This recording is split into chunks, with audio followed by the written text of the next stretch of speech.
10 things to do before you open up your Etsy shop. It's important to set a strong foundation and ensure that you're setting yourself up for success. I remember when I first started selling on Etsy 10 years ago, I didn't think about these principles and found little to no success on Etsy. However, over time, I slowly started to learn these tips and applying them to my newer shops. Then I was able to find a lot more success, which is making me over 7 figures in revenue now. In this video, I'll go over 10 things that you should do before opening up your Etsy shop. If you want to make sure that your shop is set up for success from the very beginning, make sure to watch this whole video. So let's get into it.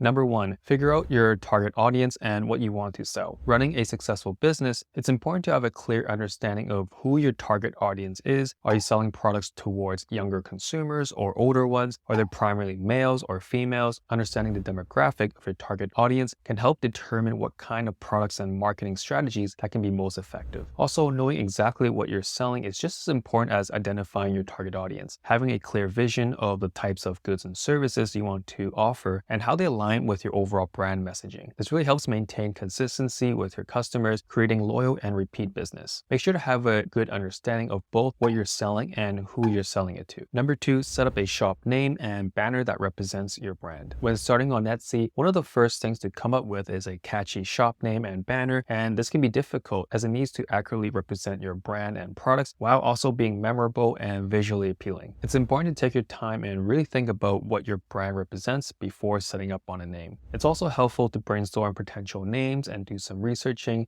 just to ensure that's unique and not already in use by other Etsy sellers. As for the banners, I have a dedicated video on how to design the best banner for your Etsy shop, so I'll link it somewhere up here on the screen. Number 3, research competitors and create a unique selling proposition. If you're selling on Etsy, it's important to stand out from the crowd, and one of the ways to do this is by researching what other sellers are doing and use that information to come up with a unique selling proposition. Start by browsing categories in your niche and make notes of popular products and trends, then think about how you can offer something better and different. For example, when I initially started selling wall art on Etsy, I wasn't first by any means. In fact, there were a lot of sellers doing this already. However, at that time, everyone only offered single print per listings. So I thought to myself, what if instead of offering one design per listing like what everyone else was doing, I could sell similar designs but offer in sets of 2s and 3s, and it has really helped my shop stand out since then. By carving out a niche for yourself, potential buyers are more likely to choose your shop over others who offer similar products, resulting in more sales for your shop.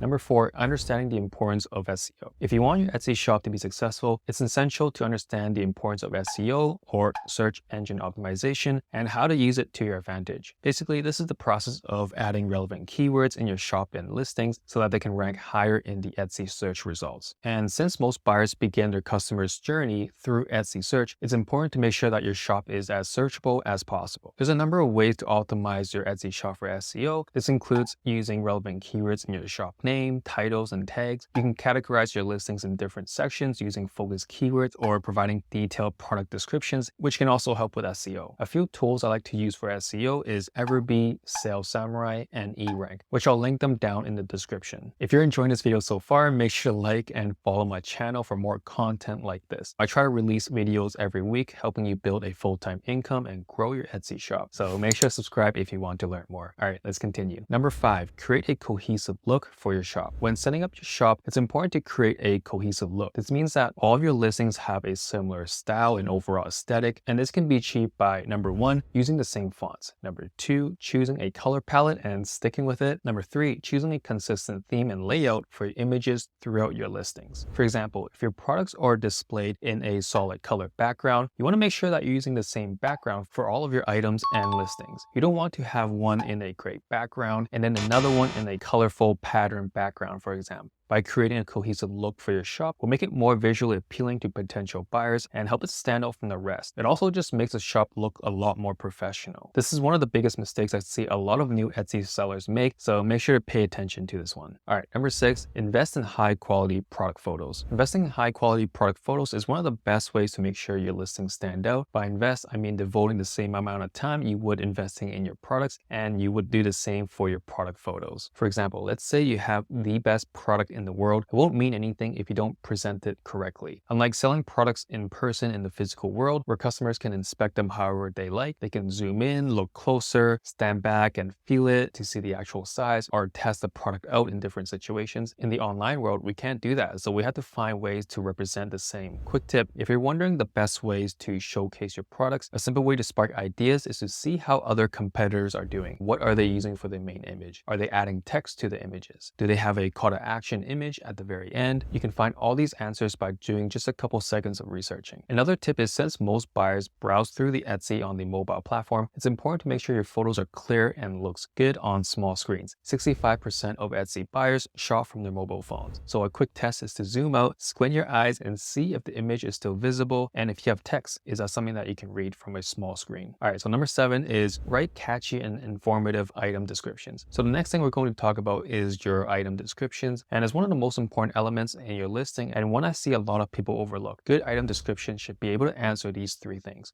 Number 1, what is the product? Number 2, how will it benefit the customers? And number 3, why should the customer buy from you? So keep in mind, your potential customers are just scrolling through. They're not going to read a whole novel, so make sure your descriptions are short, sweet, and to the point. Quick tip, think about the keywords that you want to rank for and try to include them as naturally as possible throughout your description. And this will help your listings show up in search engines and give you a better chance of being found by potential customers. Also, if you want to learn more SEO tips and different ways to optimize your shop with easy to follow instructions, check out my ultimate Etsy SEO Playbook, which goes over how to rank higher on Etsy, how to write effective titles and tags, how to get more traffic to your shop, and ultimately how to increase your sales and profits. So if that sounds like something you'd be interested in, make sure to check it out in the description below. All right, let's get back into it. So number 8, set competitive pricing. This is a topic I can talk for hours, but I'll try to keep it short and sweet. When setting up your price, you want to make sure that they're competitive. This doesn't mean being the cheapest. It means offering a fair price for the value of your product. You also want to make sure that you're making a profit. So a lot of people make the mistake of thinking they need to charge less in order to compete with other sellers. It's not necessarily true. If you're selling a high quality product, you can charge more and still be competitive. And this kind of goes back to tip number 3 when we talked about creating a unique proposition. If you can display it and the buyer can see it, they'd be more than happy to pay more for yours. Number 9, ask for constructive feedback. This is something I wish I did when I first started selling on Etsy. Asking for feedback from people you trust is a great way to get an outside perspective to your shop and see what you can do to improve. Don't be afraid to ask the tough questions like, what do you think I can do to improve my shop? Or can my products compete with the current market? For example, one time I took a screenshot of an Etsy search page within the category I'm targeting, and it would show all the bestsellers from different competitors. Then I would Photoshop my listing into one of the slots next to all the bestsellers. And then I would ask my peers and family and ask them, hey, out of all these pictures, which one would you choose? Without telling them which one was mine. At first, my images wouldn't be chosen, which is fine and expected, but then I would go back to the drawing board and I would do more revisions, right? Keep putting my newer updated image with the rest of the bestsellers. And I would go back and forth, showing my friends and family to the point where they choose mine over the competitors. And that's when I know I was ready to launch. And I know the strategy is very tedious and time consuming, but trust me, if you're able to do that and create an image that's better than the competitors in your space, you'll definitely find a lot of success that way, even if your shop is brand new compared to these top sellers, because you've already proven that yours is a great clickable image, and Etsy will sees that your click-through rate is a lot higher than others and will eventually rank yours higher, even as a new seller. Last but not least is trust the process. It takes a lot of hard work and dedication to be successful on Etsy, but it's so worth it in the end. I remember when I first started out, I would get so frustrated when my listings weren't getting any views or sales, but something kept me going back and continuing to improve my craft. It was seeing others succeeding in this field, and I was like, if they can do it, so can I.